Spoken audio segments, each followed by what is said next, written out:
আমাদের রাজনৈতিক দলটা আমরা বরাবরই বলে আসছি, রাজনৈতিক জনগণ একত্রিত হয়েছে 3 তারিখে একটি দাবির পক্ষে। সে দাবিটা জানান দিয়েছে এবং আমরা মনে করি এটা চলমান একটি লড়াই। সে চলমান লড়াই আমরা গণতান্ত্রিক যে প্রক্রিয়া রয়েছে সেই প্রক্রিয়ার মধ্যে অংশগ্রহণের জন্য আপনাদের সামনে এই মাসে একটি সুন্দর দল নিয়ে আসা আমরা প্রয়োজনীয়তা অনুভব করছি। এবং এই মাসের মধ্যে যে দলটি হবে আশা করি আমরা সামনে যে রমজান রয়েছে এবং পুরো বছর জুড়ে আপনাদের প্রত্যেকটি এলাকায় প্রত্যেকটি মহল্লায় আমাদেরকে পাবেন। আমার একটা প্রশ্ন, রাজনৈতিক দল পরিচালনা করতে গেলে অনেক অর্থের প্রয়োজন হয়। আমরা জানি যে বৈষম্য বিরোধী ছাত্র আন্দোলনে ম্যাক্সিমামই ছাত্রত্ব শেষ হয়েছে বা ছাত্র রয়েছে, তাহলে তারা এই ফান্ডিংটা কোথায় পাবে? আমরা বরাবরই বলে আসছি, আমাদের রাজনৈতিক দলের যে ঘোষণাপত্র থাকবে, কনস্টিটিউশন যেটা থাকবে, ফাইন্যান্সিয়াল পলিসি, ফরেন পলিসি, আমরা যখন দল ঘোষণা করব সেই দলের যেদিন আমরা ঘোষণা করব সবগুলো ওই একই সাথে আপনারা পাবেন। কিভাবে আমরা ফাইন্যান্স ম্যানেজ করব, কিভাবে চলবো, সবকিছু আপনারা দিক নির্দেশনা ওইখানে পাবেন।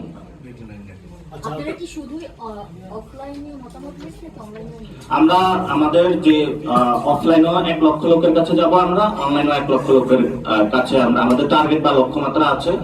সো আমরা সোশ্যাল মিডিয়া, বিভিন্ন যে সোশ্যাল সাইট গুলো রয়েছে, টিকটক, ফেসবুক, ইউটিউব এবং অন্যান্য যে মিডিয়াম গুলো রয়েছে, প্রত্যেকটা মিডিয়ামের মাধ্যমে আমরা মানুষকে রিচ করার চেষ্টা করব। অনলাইনের প্রক্রিয়াটা হবে, আমরা যে অফলাইন যে ফর্মটা থাকবে এটারই একটা অনলাইন ভার্সন থাকবে, যেটাকে আপনারা এমসিকিউ টাইপ একটা গুগল ফর্ম থাকবে, যে গুগল ফর্মের মাধ্যমে আপনারা সেখানে প্রশ্নগুলোর উত্তর করতে পারবেন। তবে স্পেসিফিক আমি কিছু জায়গায় বলতে পারি যে এখানে আমরা চাচ্ছি যে সবার আসলে অংশগ্রহণ প্রয়োজন, যেটা গত 53 বছরের বাংলাদেশের ইতিহাসে প্রথম এই কোন রাজনৈতিক দল এই ধরনের ক্যাম্পেইনের মাধ্যমে কোন একটা রাজনৈতিক দল ঘোষণার উদ্যোগে যাবে। এবং আমরা সবার পরামর্শটা নিচ্ছি, কারণ সবাই আন্দোলনে এসেছিল, কোন নিছক কিছু ব্যক্তি যদি এটা দল গঠন করে দেয় আমরা মনে করি এই দলটা ওয়ার্ক করবে না। এবং আমরা যে দলটা গঠন করার প্রক্রিয়া চেষ্টা চালাচ্ছি সেখানে এটা বিগ টেন্ট বা আমব্রেলা অর্গানাইজেশন বা পার্টি আমরা করতে চাচ্ছি। বাংলাদেশে যে কোনো বংশর দল হয়ে থাকে, কোনো আদর্শ ভিত্তিক স্পেসিফিক কোনো ব্যক্তিকে কেন্দ্রিক দল হয়ে থাকে, আমরা সেই জায়গা থেকে সবাইকে একসাথে নিয়ে একটা আমব্রেলা পলিটিক্যাল পার্টি করব, যেখানে এই আন্দোলনে যেভাবে সকল জনগণ অংশগ্রহণ করেছিল সবাই যাতে অংশগ্রহণ এবং মতামতের সুযোগ থাকবে। এবং আমরা প্রান্তিক জনগণকে টার্গেট করেছি যাতে প্রান্তিক জনগণের কাছে যেতে পারি। আমরা মনে করি যে গণতান্ত্রিক প্রক্রিয়ার মধ্যে শুধু ভোট দেওয়া এবং নেওয়া, এটার মধ্যে গণতন্ত্র প্রক্রিয়া সীমাবদ্ধ আমরা রাখতে চাই না।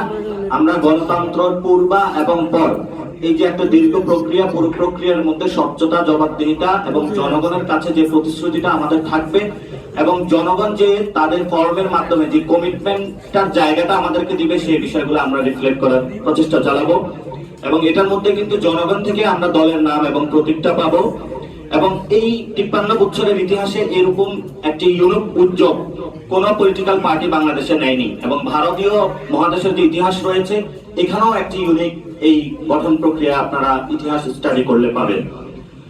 এবং আমরা এখানে রিক্সা চালক, শহীদ ফ্যামিলি যারা গণ অভ্যুত্থানে অনেক বেশি অংশগ্রহণ করেছিল, প্রত্যেকটা সেকশন, আমাদের ধর্মীয় উপাসনালয় থেকে শুরু করে প্রত্যেকটা সেকশন আমরা ইনশাআল্লাহ কভার করব, যে কভারের মধ্য দিয়ে আমরা প্রত্যেকটার মতামত নিব এবং প্রত্যেকটার মতামতগুলা আমাদের সেই ভবিষ্যৎ যে রূপরেখা আছে, কনস্টিটিউশন রয়েছে, আমাদের যে ইশতেহার রয়েছে, দলের যে কর্মসূচি থাকবে, প্রত্যেকটা ক্ষেত্রে এই মানুষের মতামতগুলো রিফ্লেকশন থাকবে। হ্যাঁ, ফেব্রুয়ারিতে এই ছাত্রদের নেতৃত্বে যে দলটি হবে বৈষম্য বিরোধী ছাত্র আন্দোলন এবং জাতীয় নাগরিক কমিটির উদ্যোগে, এই দলটি হলো আপনার এই মাসের মধ্যেই আসবে।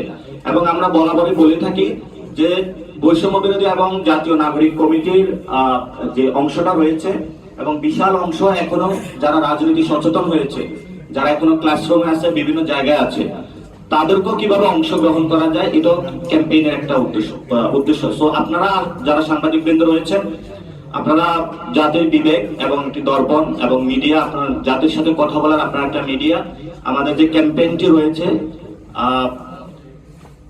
আপনার চোখে নতুন বাংলাদেশ, এই ক্যাম্পেইনটি একটু প্রচার করবেন, আপনাদের একটু রিকোয়েস্ট থাকবে এবং আপনারা পিআরটা আমাদেরকে দিবেন, কারণ এটা আমরা সবাই মিলে যেহেতু গণ অভ্যুত্থানে অংশগ্রহণ করেছিলাম, যাতে সর্বোচ্চ লেভেলে আমরা জনগণের মতামতটা নিয়ে আসতে পারি।